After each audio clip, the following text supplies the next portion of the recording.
So what do you do when you have a new KX250 and a YZ250F? You do a shootout, duh.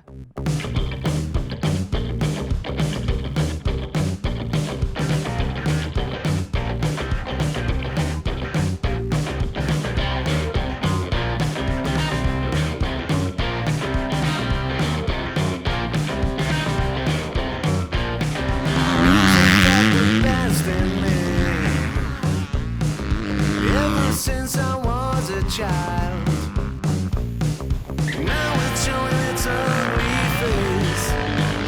What can I do?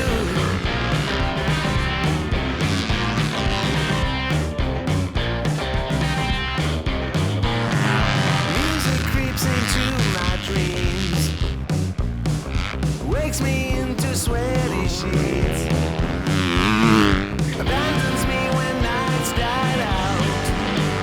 What can I do? What can I do?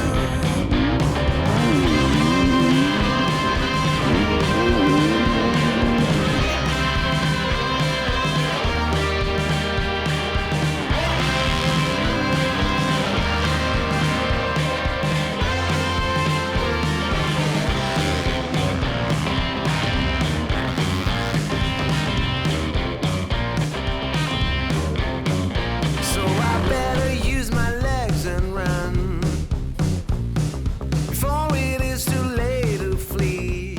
All right, everyone, thanks for tuning in. It is a beautiful, hot and sunny day here at Glen Helen. And as you can see, I've got two very special bikes in front of me. I've got the new 2020 KX250 that Kawasaki just released this year with a lot of new updates. And I've also got the YZ250F. Now, when it comes to the 250 class, horsepower is king. And honestly, I said it last year, Yamaha set the bar pretty dang high with their new YZ250F. So today what we want to do is take the all-new KX250, which they did a lot of work to this thing. They changed the valve train on it. They have a bigger bore with a shorter stroke. And I really think, in my opinion, Kawasaki was gunning for the YZ250F. So what better way to test it out than to put the two head-to-head? We're out here at Glen Helen, probably one of the best tracks possible if you want to test horsepower, just because of the big hill climbs that they have out here. So we're going to go through and put these two bikes head to head. I've got Colton Aeck out here, who is a professional supercross racer. I'll be the intermediate guy. We're going to burn some laps, and at the end of the day, we're going to come back and tell you our thoughts and ultimately give you guys a winner.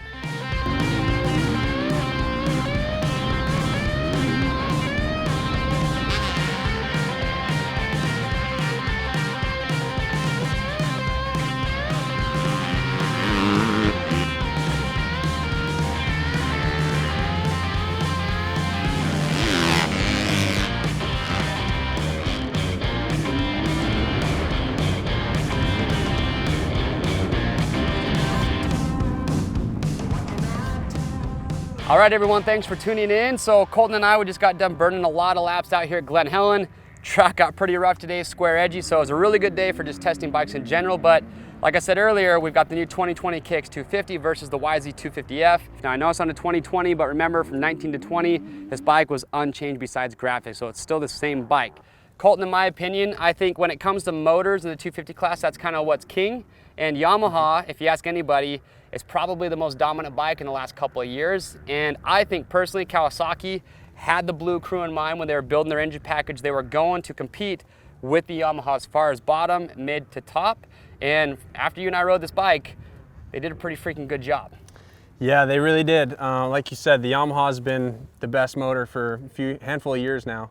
And you know, everybody else has kind of been lagging behind, but I think Kawasaki really answered, and they have a very impressive motor for 2020. So we won't tell you which one we think is better yet, because we got some other stuff to talk about, but we're going to talk about engine and chassis feel, we're going to talk about cornering, and then lastly we're going to talk about, you know, which engine package we liked more and which bike ultimately Colton and I would choose if we walked into a dealership today. So we'll start with chassis suspension feel. Colton, kind of tell me how you feel about the bikes. So we'll start off with the Kawasaki. To me, the Kawasaki has a bit of a rigid feel to it, both chassis and suspension. It's a more precise handling motorcycle, in my opinion. It really is predictable when you lay it into a corner. You know, overall, it's a little bit on the stiffer side. It's more of a performance machine than I would say the Yamaha would be. The Yamaha is more forgiving and more of a comfort feel. The suspension is plush. The chassis really does a good job of absorbing bumps. So it's kind of yin and yang here. You've got tons of performance with the Kawi and tons of comfort with the Yamaha. All right, so I'm right there with you. I feel like earlier in the day when the track wasn't getting too rough, I didn't really mind the chassis feel too much on the Kawasaki, but as the day got rougher, I started to lean more towards the Yamaha. So you actually prefer the chassis suspension setup of the Kawi, but you're a pro rider, more performance. Me personally, I would go with the Yamaha. More plush feel with the suspension, maybe a little soft. I did go a little bit stiffer, a few clicks, but after that, you know, we didn't touch the bikes, they were great. But like Colton was saying, I prefer the chassis, how much it absorbs the braking bumps, just the square edgy stuff. Just for me as an intermediate guy, it just gives me more comfort, just makes me a little bit more comfortable out on the track. Cornering. For me, I liked how the Kawasaki laid in the corners. It's a little bit more precise, easier to kind of change directions for me. The Yamaha, really good straight line like we were talking about, it absorbs that. For me, it feels just a little bit more lethargic coming into the corners. How do you feel about that? Yeah, I would agree. You know, the Kawi feels like, you know, the people who built it wanted it to corner, where the Yamaha is a little bit more leaning towards, you know, that straight line stability and that bump absorption. So it really comes down to personal preference on what you're looking for. All right, so you like the way the bike corners and handles on the Kawasaki versus the Yamaha? Yes, okay, absolutely. I agree with you. Now, last category we're going to talk about is engine package. Like we said, in the 250 class, engine is supreme. That's what guys are looking for. I think a lot of guys nowadays want to be able to ride a 250 almost like a 450, where you can kind of lug it around a little bit, maybe you can carry a gear taller coming through some of the corners. So I'll give my thoughts first. These bikes are really close. They are neck and neck as far as the bottom end goes. If I had to give a, you know, what bike has the most bark at the bottom, I'm still gonna go with the Yamaha. For me, a little bit more aggressive coming out of turns, carries third geared really well, and that's what people love so much about this bike. But when we compare it to the Kawasaki, I think this bike is just, it's close, man. It is so close, it's hard to pick apart. But where I think the Kawasaki excels is that mid to top. I think this bike actually carries second and third gear, even fourth longer, and it revs out a little bit farther. So I personally would actually sacrifice a little bit of the bark down low with the Yamaha to get that extra pull that I got out of the Kawasaki. How did you feel about it? So like you said, the Yamaha I really think has a little bit more bark down low. That throttle response and that torque right off the bottom is better on the Yamaha. In every other condition, I think I prefer the Kawasaki. It's not bad on the bottom by any means. It's got good torque, but it is just slightly less powerful than the Yamaha on the bottom end. So other than that, over rev and mid range is great, and it really beats it out on the top side on the Yamaha. So. And we did experiment with the different maps on the Yamaha. One of the coolest parts about the Yamaha is they have their Power Tuner app, which I think is kind of the direction I think some other bike brands are going, or probably should go, because you can customize it. So, hey, if you can do it, it comes stock.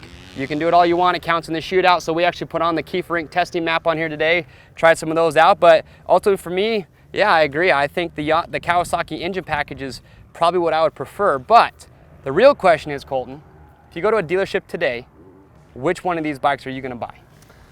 If I'm spending my own money, I'm picking the Kawasaki. Even with the Kickstarter, because we haven't talked about that yet. Kickstarter, that's talk right. About it. Can't forget the Kickstarter. Don't even forget, man. I feel like a complete girl saying this, but having electric start is so nice. That's the one thing on the Kawasaki that is, it could be a deal breaker for me. And this bike's hard to kick over sometimes. It is, yeah. It makes a lot of compression, so you got to really, you know, put some good effort into it to kick it over. We've been spoiled with electric starts now for so long that when you get back on a kickstart bike, I know everyone says, you know, it's kicking a bike's not a big deal. Well, I'm getting to the point where it kind of is, and I'm sorry. I know you guys might hate on me for that, but Kickstarter, get rid of the Kickstarter, you're Kawasaki 100%. Absolutely. I just really prefer the handling character of the Kawasaki. It's just a little bit more precise for me, and like I said, I feel like I get a little bit more performance out of it. All right. So. You're bleeding green. I'm bleeding blue. For me, if I go into a dealership today, I'm going with the Yamaha, and here's why. We both prefer the engine package on the Kawasaki, but for me, like I said, I just prefer that more comfort, compliant chassis feel, especially when the track gets rough and beat up. I'll sacrifice a little bit of the playfulness and the handling that you get with the Kawasaki, because the Yamaha really isn't that bad. These bikes are very close, and you're really picking these things apart. But for me, I'll sacrifice some of the things that I do like to get the more comfort and compliance feel that I got with the Yamaha. So I'm bleeding blue, Colton is bleeding green. And there you have it. That is our shootout. Call it a tie if you want, because we each went with a different color. But If you guys have questions or comments, you want some more feedback from us, anything that we did today, we're more than happy to give that to you. So leave your questions, your comments below, and we'll get those answered. If you guys like this Versus video and you want to see other great bike shootouts along with our first impression videos that we're constantly doing, make sure to get subscribed to our YouTube channel, and that's going to keep you guys up to date. I am Chase. Thanks for watching. Stop this, get right. Stop this, get right.